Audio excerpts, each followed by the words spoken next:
Shawl arrives and shoots the pesky beast, giving Hank the opening he needs to transform back into his werewolf form. The furries fight once again, and with Hank's final blow, another incarnate is laid to rest. A few weeks What it is, guys? Your boy BlastphamousHD. You guys might not know this, but I am in love with the anime.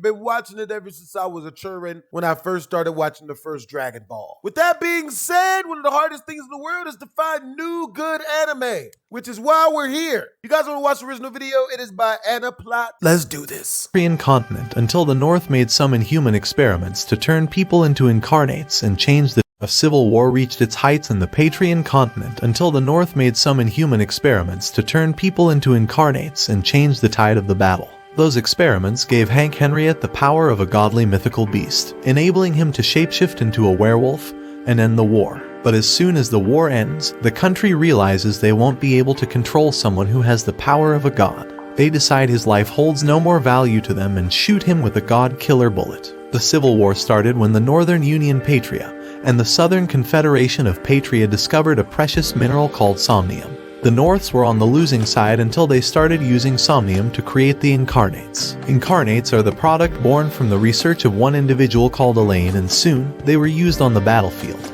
dominating the South with their monstrous strength and powers. The North started winning every single skirmish, but something unexpected happened. One of their comrades, Abby the Hydra, starts killing his fellow comrades. Hank, who became the captain of the Incarnates, tries to stop the Snake Man. Abby gets his conscience back for a few seconds and begs Hank to stop him. Before Hank can do anything, the human soldiers start losing their cannons, unleashing steel balls of explosive power against the monster. After the incident, Elaine reveals to Hank and Kane that Abby talked to her about his worsening condition. But Elaine couldn't do anything because she didn't know how to stop it from happening. She explains that Abby incarnate powers were starting to take over him, turning him into a true beast. Hank then gives everyone a speech. He tells they aren't true beasts, they're still human. He reveals what happened to Abby might also happen to them, and before they completely lose their sanity, they, as incarnates themselves, should be put down by their own.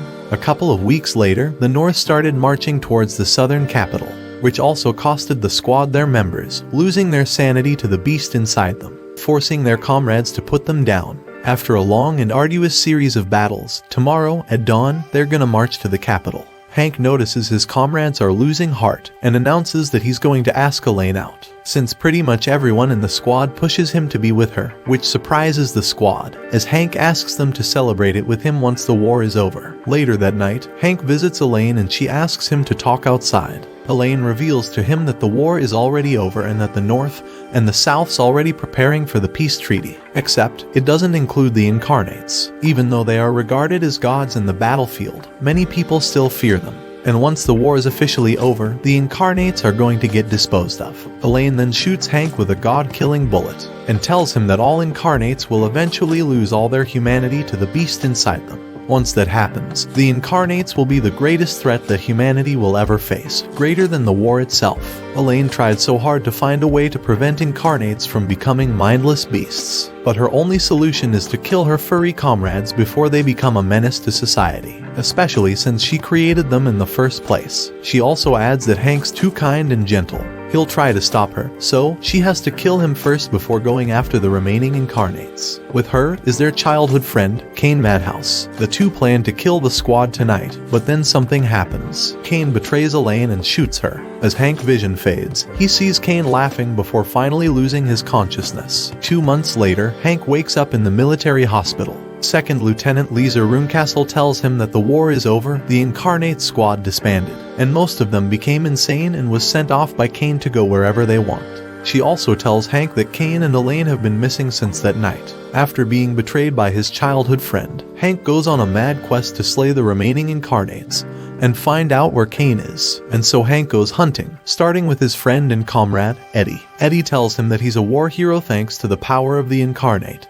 But Hank tells him that Incarnates don't have a place in this world, especially if they're going insane and killing people. Oh. Hank throws his spear and detonates the bomb attached to it, killing Eddie. A few days later, Hank visits William Bancroft's town to kill him. William Bancroft returns to his town in his dragon form. Although he's been relatively tame compared to Eddie and Abby, Hank has to kill him to prevent him from becoming a threat to the people. While resting in a bar, a girl suddenly bursts into the room and shoots Hank with a rifle. But normal bullets can't easily kill an incarnate, and so Hank goes after her and takes her away. He interrogates the girl and she reveals that she's John William Bancroft's daughter, Shawl. However, Hank's got someone in mind, Danny, another incarnate in town, who is his target. He tells Shawl to stay put and goes to confront Danny. Hank faces Danny and tells him of his crimes, which are looting merchants on the roads and pillaging their wagons. Hank asks Danny if he can still remember the oath they swore back then, but Shawl interrupts them and goes between them, trying to stop Hank from killing Danny. Danny transforms into a rhino-like beast and starts attacking Hank, but Hank's already on his shoulders. Hank pierces Danny's chest with his bomb spear, detonating it as soon as he gets off the creature. The bomb explodes, and with Danny's defeat, Hank delivers the final blow.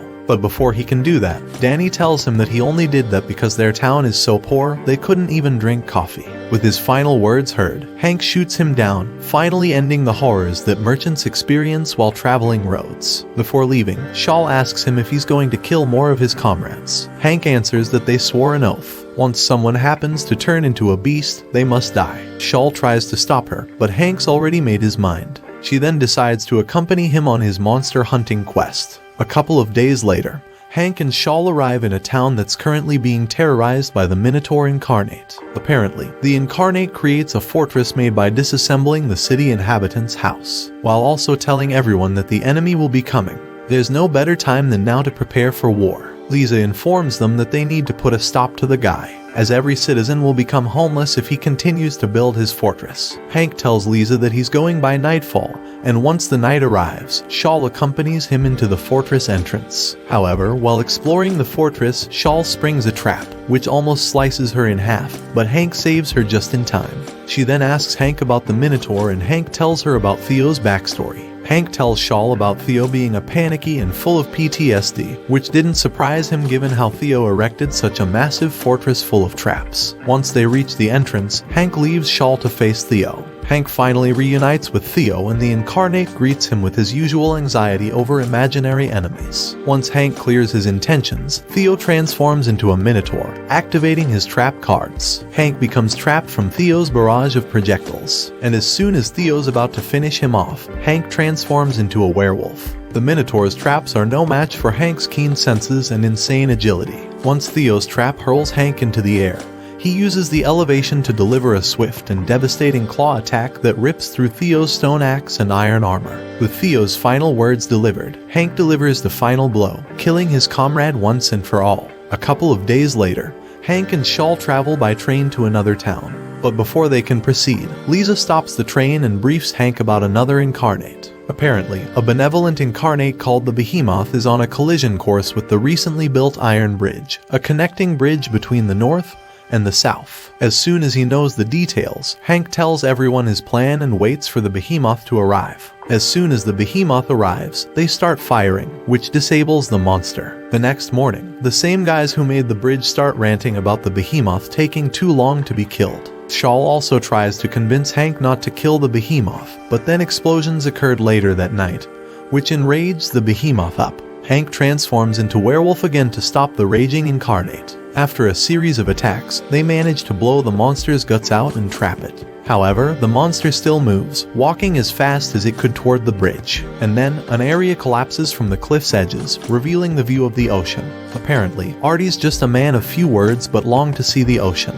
As soon as the monster sees the ocean with his own eyes, it falls. A couple of days later, the group arrives in another town being terrorized by another incarnate. The next day, the group sees the victims of another attack, and one of the kids confesses that he saw what happened last night. Lisa tries to interrogate the kid, but he runs off. Shawl tries to talk to the kid but ends up getting targeted by the incarnate gargoyle. Once again, Hank arrives just in time to save her. The gargoyle tries to tell Hank that what he's doing is pretty much justice, but a little bit more bloodier than usual. Hank doesn't accept this and the two square off, forcing the gargoyle to flee. Later that night, Hank confronts the gargoyle once again to end him, but the gargoyle shoots him with a god-killer bullet. Hank reverts back to his human form. As soon as Shawl and the kid are about to get absolutely murdered, Hank removes the bullet by force and charges toward the gargoyle, piercing through its chest, killing it. However, Kane arrives and kidnaps Shawl. He tells that Hank must attend their invitation or Shawl will get an Elaine treatment. Hank attends the party, only to end up getting surrounded by Incarnates. The attendees are all nobles and royals from all over the country sympathizing with Kane's cause. But they get turned into a bloody soup as the Incarnates go on a killing spree, murdering everyone. Hank tries to fight off the Incarnates,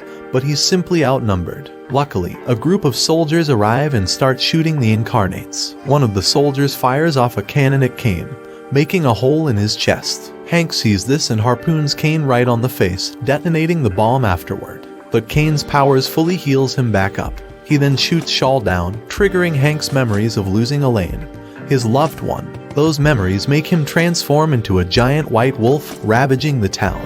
He then goes missing after literally turning Whitaker into a mess. A few weeks later, Hank finds himself aimlessly traveling into the frozen mountains somewhere in Patrian. After walking a little bit, Hank gets attacked by another Incarnate, a werewolf just like him. The werewolf asks him why he declined Kane's proposal and keeps pressuring him to transform into his real form. However, Hank's too weak to do anything, especially after transforming into a massive train wreck. He tries to flee, but the Incarnate can smell him from afar. The werewolf charges at him and attacks the tree he's hiding behind, but Hank dodges the attack and manages to shoot the werewolf, who still resists and charges at him, injuring his left shoulder. After Hank's pathetic display of power, the werewolf tells him he'll make him transform and leaves the scene. That night, the werewolf finds Hank in the same spot again and challenges him, but this time around, Hank transforms into his werewolf form and squares off with the beast. The two monsters fight, and as Hank mindlessly attacks the werewolf, he remembers his transformation as the giant white wolf and reverts back to his human form. The werewolf finds Hank's power play super pathetic and decides to throw him at the nearest cliff. He then keeps on stomping Hank's bulky chest, but the same soldiers from the Whitaker saves Hank. However, Hank falls as the cliff starts to collapse. Hank wakes up on Shawl's lap and she tells him that she went back to her hometown. Shawl tells her that her father, whom Hank previously shot dead, reanimated as a zombified Incarnate, so she killed him. After killing her dad, Shawl informs him that somehow she understands why Hank is killing Incarnates. Hank talks about his worries and she comforts him. Hank asks Shawl that although they might turn into monsters someday, him included, she shouldn't forget about them. They're still humans and desire to live as one. Hank leaves and sets out to finally kill his friend and comrade, his werewolf in arms. But the wolf's howl pierces Hank's ears, deafening him from his mission. Shawl arrives and shoots the pesky beast, giving Hank the opening he needs to transform back into his werewolf form. The furries fight once again, and with Hank's final blow, another Incarnate is laid to rest. A few weeks prior to the final battle, Kane, a couple of remaining Incarnates, and their loyalists established the country of New Patrian, a separate state where Incarnates are pretty much the Olympian gods. With this new threat, the North established a task force to track down Kane and end his madhouse of atrocities. Hank joins this group of soldiers specializing in Incarnate extermination. With a little help from Shawl and Lisa, the battalion marches into the fortress and they're immediately greeted with arrows from the centaur Incarnate, Miles. Hank transforms into his werewolf form to apprehend Miles, luring him into a trap.